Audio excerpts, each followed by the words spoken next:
Baik, selamat malam.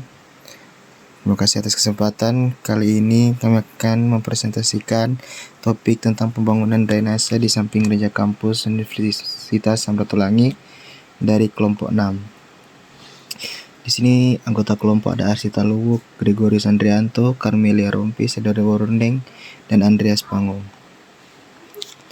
Bab 1, Pendahuluan. Universitas Samratulangi sebagai salah satu institusi pendidikan tinggi terkemuka di Sulawesi Utara memiliki tanggung jawab tidak hanya dalam aspek akademik, tetapi juga dalam pengolahan dan pengembangan infrastruktur kampus yang mendukung kenyamanan dan keselamatan seluruh sivitas akademika. Salah satu area yang mengalami permasalahan tersebut adalah di sekitar gereja kampus Universitas Samratulangi. Kondisi geografis yang lebih rendah dari sekitarnya serta kurangnya saluran pembuangan air yang efisien menyebabkan area ini sering tergenang saat musim hujan. Hal ini tidak hanya mengganggu aktivitas ibadah dan kegiatan kemahasiswaan, tetapi juga berpotensi menimbulkan kerusakan bangunan serta membahayakan kesehatan akibat genangan air yang berpotensi menjadi tempat berkembangnya nyamuk dan mikroorganisme lainnya. Kita masuk ke pengertian drainase. Drainase adalah sistem pengelolaan aliran air hujan atau air permukaan lainnya yang bertujuan untuk mencegah terjadinya genangan dan banjir. Drainase yang baik tidak hanya mengalirkan air, tetapi juga dapat mengurangi dampak negatif terhadap lingkungan dan struktur bangunan yang ada. Menurut Triad Mojo 2008, drainase terdiri dari saluran terbuka dan tertutup yang mengalirkan air dari permukaan menuju tempat pembuangan air, seperti sungai atau waduk. Sistem ini harus didesain dengan memperhatikan aspek hidrologi dan hidraulika, terutama dalam menangani curah hujan yang tinggi. Fungsi drainase. Fungsi drainase yang pertama itu adalah untuk mencegah banjir lokal. Pembangunan drainase yang baik akan mengurangi potensi banjir di area sekitar gereja dan kampus. Dengan sistem drainase yang efisien, air hujan akan dapat mengalir dengan lancar, menghindari genangan yang dapat mengganggu kegiatan di area tersebut. Beraktivitas, baik itu untuk berjalan kaki maupun berkendara. Fungsi drainase yang kedua itu untuk mengurangi kerusakan infrastruktur tanpa sistem drainase yang baik. Air hujan akan dapat merusak infrastruktur, termasuk jalan, trotoar, dan bangunan di sekitar gereja dan kampus. Pembangunan drainase akan mengurangi kerusakan yang disebabkan oleh penumpukan air, sehingga pemeliharaan infrastruktur menjadi lebih terjangkau. Oke, sekarang kita masuk pada fungsi drainase yang ketiga, yaitu menjaga kebersihan dan kesehatan lingkungan. Drainase yang baik membantu mencegah genangan air yang dapat menjadi tempat berkembang biaknya nyamuk dan penyebab penyakit.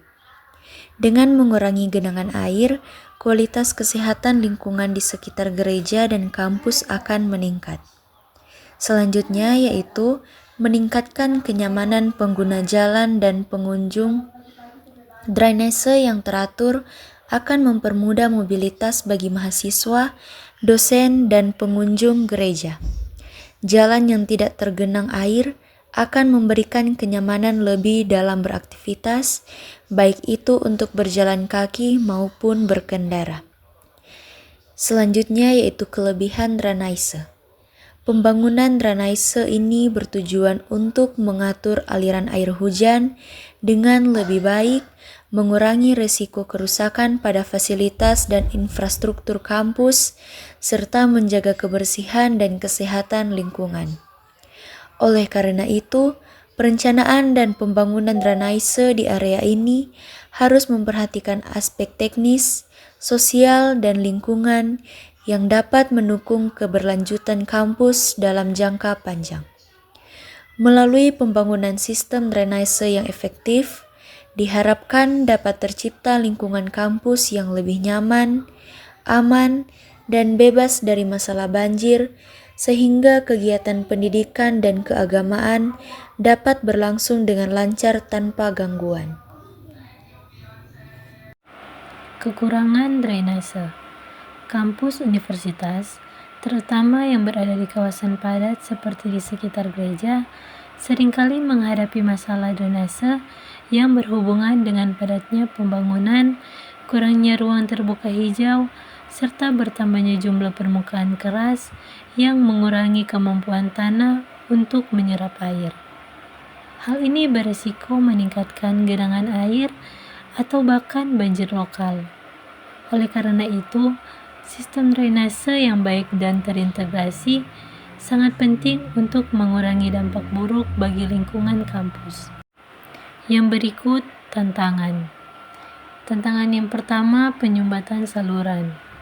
Sampah, sedimen, dan lumpur sering menyumbat saluran drainase, mengurangi kapasitas aliran, dan menyebabkan genangan atau banjir. Yang kedua, kapasitas saluran yang tidak memadai. Pertumbuhan kota yang pesat tidak diimbangi dengan peningkatan kapasitas drainase sehingga saluran tidak mampu menampung debit air saat hujan deras. Yang ketiga, desain yang tidak sesuai. Beberapa sistem drainase dirancang tanpa mempertimbangkan curah hujan ekstrim atau perubahan iklim, sehingga tidak tahan terhadap kondisi cuaca saat ini. Yang keempat, kurangnya perawatan berkala. Drainase yang tidak dibersihkan secara rutin akan cepat rusak atau tersumbat. Solusi. Yang pertama adalah pencegahan penyumbatan, yaitu dengan lakukan pembersihan rutin saluran drainase. Pasang saringan atau grill penangkap sampah di mulut saluran. Kampanye edukasi masyarakat agar tidak membuang sampah ke selokan. Yang kedua adalah peningkatan kapasitas saluran, yaitu dengan perbesar dimensi saluran utama di area padat atau rawan banjir. Tambahkan saluran sekunder atau tersier untuk mempercepat aliran air. Terapkan sistem drainase vertikal atau sumur resapan di area permukiman. Yang ketiga adalah perencanaan dan desain yang adaptif. Dengan mendesain ulang sistem drainase berdasarkan data iklim dan curah hujan terbaru. Gunakan teknologi smart drainage dengan sensor air untuk pemantauan real time. Integrasikan drainase dengan sistem tangkapan air hujan. Yang keempat adalah perawatan dan monitoring berkala. Tetapkan jadwal inspeksi dan pemeliharaan berkala. Gunakan drone atau CCTV untuk memantau saluran tertutup. Libatkan masyarakat lokal dalam pelaporan kerusakan atau sumbatan. Kesimpulan. Permasalahan genangan air di sekitar gereja kampus Universitas Samratulangi disebabkan oleh tidak optimalnya sistem drainase existing, posisi geografis yang lebih rendah, serta kurangnya pemeliharaan saluran yang ada. Pembangunan sistem drainase baru menjadi solusi strategis untuk mencegah banjir lokal, meningkatkan kenyamanan lingkungan, serta menjaga keberlangsungan aktivitas keagamaan, akademik, dan sosial di area tersebut. Metode perencanaan teknis dilakukan dengan mempertimbangkan aspek hidrologi, hidraulika, dan geometrik dengan menggunakan alat ukur dan perangkat lunak yang sesuai. Baiklah, sekian presentasi kita pada malam hari ini. Diucapkan banyak terima kasih dan juga mohon maaf bila ada salah kata yang tidak berkenan.